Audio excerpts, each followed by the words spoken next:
Welcome to கல்டா info Tamil. ரொம்பவும் ஸ்பெஷலான மிஷனுக்கு யூஸ் பண்ணக்கூடிய எலைட் போலீஸ் யூனிட் அப்படின்னு சொல்லிட்டு இந்த உலகத்திலேயே மிலிட்ரியோடையும் கொடூரமான ஒரு சில போலீஸ் யூனிட்ஸ்லாம் இருக்குது. அவங்கள பற்றி தான் இந்த வீடியோவில் பார்க்க போகிறீங்க.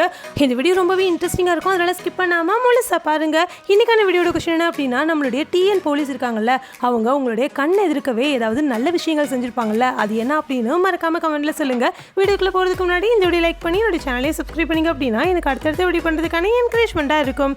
வாங்க வீடியோக்குள்ளே போகலாம். முதல்ல நீங்கள் பார்க்க போகிறது காந்தாக்கா எக்ஸோஸ்கெலிட்டன் ஃப்ரம் கானா. கானாவில் இருக்கிற மக்கள் எல்லாருமே அவங்களுடைய ஆர்மியில் யூஸ் பண்ணக்கூடிய வெப்பன்ஸாக இருக்கட்டும், அவங்களோட யூனிஃபார்மாக இருக்கட்டும், மற்ற நாடுகளை தான் சார்ந்து இருப்பாங்க அப்படிங்கிறத முறியடிச்சு உலகத்திலேயே முதலாக இந்த மாதிரி ஒரு சூட்டை உருவாக்கியிருக்காங்க. இந்த சூட்டுக்கு பேர் தான் காந்தாக்கா எக்ஸோஸ்கெலிட்டன். இந்த ஒரு சூட்டை கானாக்கா ஆட்டோமொபைல் கம்பெனி தான் லீட் பண்ணி உருவாக்கியிருக்காங்க. இது டெவலப்மெண்ட் ப்ராசஸ்லாம் இல்லைங்க, ஃபுல்லி ஃபங்க்ஷனலாக இப்போது நடைமுறைக்கே வந்துருச்சான். இதை அணிஞ்சுக்கிட்ட வீரர்கள் நேஷனல் பரேட் நடக்கும் இல்லையா, அந்த சமயத்தில் அணிஞ்சு மக்கள் முன்னாடி இந்த மாதிரி ஒரு சூட்டை நம்ம வச்சிருக்கிறோம் அப்படின்னு காண்பிச்சிருக்காங்க. இது மூலமாக அவங்க உலகத்துக்கு என்ன சொல்லியிருக்கிறாங்க அப்படின்னா, நாங்கள் எங்களுடைய ஆயுதத்துக்கு மற்ற நாடுகளை சார்ந்து இல்லை, நாங்களே உருவாக்குறோம் அப்படிங்கிற ஒரு விஷயத்தையும் கன்வே பண்ணியிருக்காங்க. அது மட்டும் இல்லாமல் இந்த மாதிரி ஏகப்பட்ட விஷயங்களை இவங்க சீக்ரெட்டாக மெயின்டைன் பண்ணிட்டு தான் இருக்காங்க. ஆனால் மக்களுடைய பார்வைக்கு கொண்டு வரணும் அப்படின்னு சொல்லிட்டு பர்பஸாக இந்த ஒரு சூட்டை வெளிக்கொண்டு வந்திருக்காங்க. இது மெட்டல் பிளேட்டால் உருவாகியிருக்கு. அது மட்டும் இல்லாமல் பவர் ஜாயின்ட்ஸ் இருக்குது. அதனால இந்த சூட்டை போட்டுக்கிட்டு வீரர்கள் ரொம்பவே ஈஸியாக மூவ் பண்ண முடியும் அப்படிங்கிற ஒரு விஷயத்தையுமே கன்வே பண்ணியிருக்கிறாங்க. ப்ராக்டிக்கல் பேட்டில் ஃபீல்டில் எப்படி இருக்கும் அப்படிங்கிறது கொஞ்சமாக மக்களுக்கு தெரிஞ்சால் போதும். ஆனால் கானா டெக்னாலஜிக்கல் லெவலில் இம்ப்ரூவ் ஆகிக்கிட்டே இருக்காங்க, இண்டிபெண்ட்டாக இருக்காங்க அப்படிங்கிறதையும் தெரியப்படுத்தியிருக்கிறாங்க. ஸோ இதனால் கானா ஃபாரின் இம்போர்ட்டுக்காக வெயிட் பண்ணவே வேண்டாம், அவங்களே அவங்களுக்கு தேவையானதை உருவாக்கிக்கிறாங்க அப்படிங்கிறதையும் உலக நாட்டுக்கு தெரியப்படுத்தியிருக்காங்க. பட் இதில் இருக்கக்கூடிய ஒரு சின்ன டிஸ்அட்வான்டேஜ் என்ன அப்படின்னா, என்ன தான் இதில் பவர் ஜாயின்ட்ஸ் இருந்தாலும் மூவ் பண்ணுறதுக்கு ஈஸியாக இருந்தாலும் இந்த ஒரு சூட் கொஞ்சம் ஹெவியாக இருக்கிறதுனால ஆர்மர் இதை போட்டுக்கிட்டு நடக்கிறதுக்கு கொஞ்சம் திணறாங்க. ஸோ அதையும் ஓவர் கம் பண்ணிட்டாங்க அப்படின்னா பர்ஃபெக்டான பேட்டில் ஃபீல்டுக்கு ஏற்ற மாதிரியான ஒரு யூனிஃபார்மாக இது உருவாகிடும்.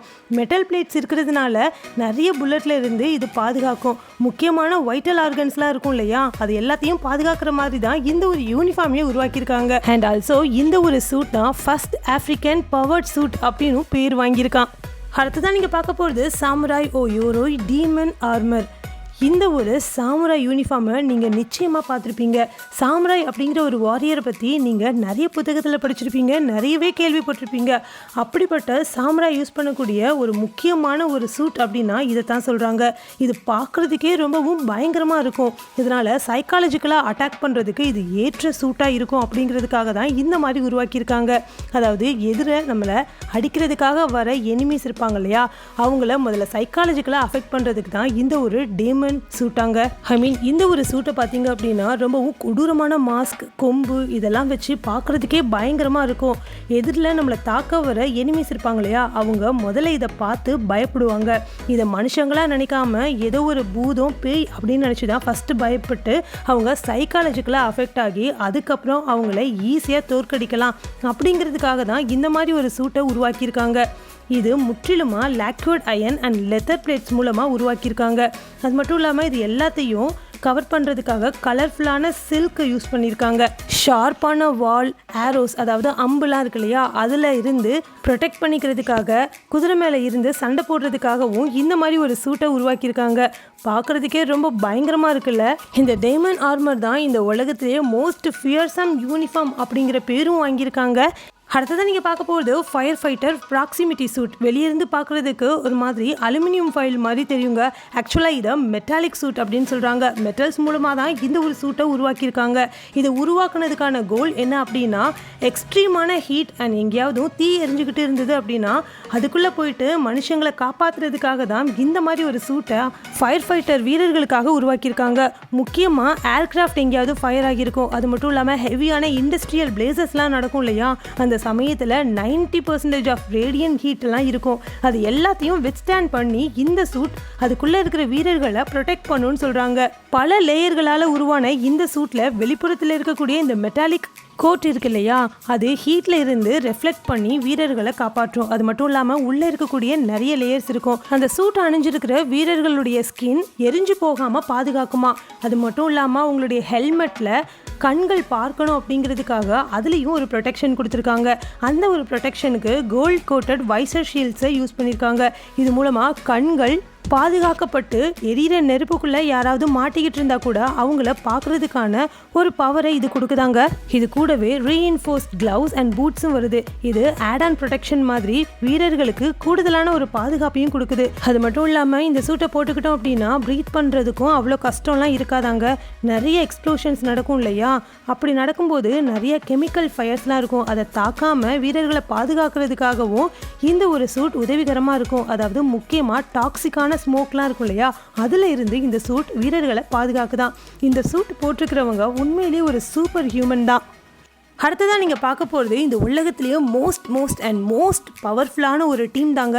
இவங்களை SOBR அப்படின்னு சொல்கிறாங்க, அதாவது ஸ்பெஷல் ரேபிட் ரெஸ்பான்ஸ் யூனிட் அப்படின்னு சொல்கிறாங்க. இவங்க ரஷ்யன் போலீஸ் அப்படின்னு சொல்கிறாங்க. ஆன்டி டெரர் மிஷனில் இந்த டீமை அதிகமாக பயன்படுத்துகிறாங்க. இவங்களுக்கு கொடுக்கப்படுற ட்ரைனிங் மிலிட்ரியை காட்டிலும் கடுமையாக இருக்குங்க. மிலிட்ரியில் இருந்து தான் இந்த டீமுக்கு ஆள் எடுக்கிறாங்க. மிலிட்ரியில் நல்ல பெர்ஃபார்ம் பண்ணுவாங்கல்ல, அவங்களா பார்த்து தான் இந்த ஒரு டீமுக்கு தூக்குவாங்களாங்க. ஃப்யூச்சரில் ஏதாவது முக்கியமான மிஷன் அண்ட் ஹை இன்டென்சிட்டி ரேட்ஸ்லாம் இருந்தது அப்படின்னா அதுக்காக இந்த டீமை யூஸ் பண்ணிக்கிறாங்க. முதலாக இவங்க செகண்ட் செச்சன் வார் அப்போ, அதாவது 1999 தான் இந்த வார் நடந்தது. அந்த டைமில் ரஷ்யன் மிலிட்ரியை பார்த்து இந்த டீம் பயந்து நடுங்கியிருக்காங்க. ஏன்னா இவங்க கிட்ட மிலிட்ரி கிட்ட இருந்த மாதிரியான எந்த ஒரு பவர்ஃபுல்லான வெப்பன்ஸும் கிடையாது. பட் இப்போ இவங்க கிட்ட AK-47, RPGs, கிரானைட் லான்ச்சர்ஸ் இதெல்லாமே இருக்குது. ஃபஸ்ட்டு இவங்க பேசவே மாட்டாங்க. முதல்ல ஷூட் பண்ணிட்டு தான் அடுத்ததே அவங்க கொஷின் கேட்க ஆரம்பிப்பாங்களாம். அந்த அளவுக்கு கொடூரமான ஒரு டீம் அப்படின்னு சொல்கிறாங்க. இந்த டீமை பார்த்து இந்த உலகமே நடுங்குதுன்னு சொல்கிறாங்க. இவங்களுடைய அட்டாக் 2 விதமாக இருக்கும். ஒன்று ப்ரூட்டலாக, அதாவது காயப்படுத்துகிற வகையிலையும், இன்னொன்று சைக்காலஜிக்கலாக அட்டாக் பண்ணுவாங்க. அதாவது அரெஸ்ட் பண்ண எனிமீஸை கண்ணை கெட்டி கொஞ்ச நாளைக்கு ஐசோலேட் பண்ணி விடுவாங்க. இது மூலமாக அந்த எனிமீஸ் இருப்பாங்க இல்லையா, அவங்களுக்கு என்ன நடக்குதுன்னே புரியாமல் சைக்காலஜிக்கலாக அஃபெக்ட் ஆக ஆரம்பிப்பாங்க. இந்த மாதிரி அணுவா சித்திரவதெல்லாம் பண்ணுவாங்களாம். போலீஸால கண்ட்ரோல் பண்ண முடியாத அளவுக்கு மேஜரான ப்ராட்டஸ்ட்லாம் நடக்கும் இல்லையா, அந்த சமயத்தில் இவங்களை இறக்கி விட்டுருவாங்களாங்க. இவங்க கம்ப்ளீட்டாக ஃபேஸை க்ளோஸ் பண்ணி தான் எப்பவுமே வச்சுருப்பாங்களாம். இதனால யாருமே இவங்களை ஐடென்டிஃபை பண்ண முடியாது இல்லையா. அந்த மேஜரான ப்ரொட்டஸ்ட்டை சுக்கு நூறு ஆக்கி ஒருத்தரையும் இல்லாமல் பண்ணிடுவாங்களாம். அந்த அளவுக்கு ரொம்பவும் ப்ரூட்டலான டீம் அப்படின்னு சொல்கிறாங்க. பட் இவங்களுடைய இந்த அட்டாக்குக்கு ஹியூமன் ரைட்ஸ் கடுமையாக கண்டனமும் தெரிவிச்சிருக்காங்க. இப்போ உங்க எல்லாருக்கும் பிடிச்ச செக்ஷன் வந்தாச்சு. அதாங்க உங்க கமெண்ட்ஸ்க்குலாம் ரிப்ளை பண்ண போறோம். வாங்க நம்ம சப்ஸ்கிரைபர்ஸ் என்ன கமெண்ட்ஸ் பண்ணியிருக்காங்கன்னு பார்க்கலாம்.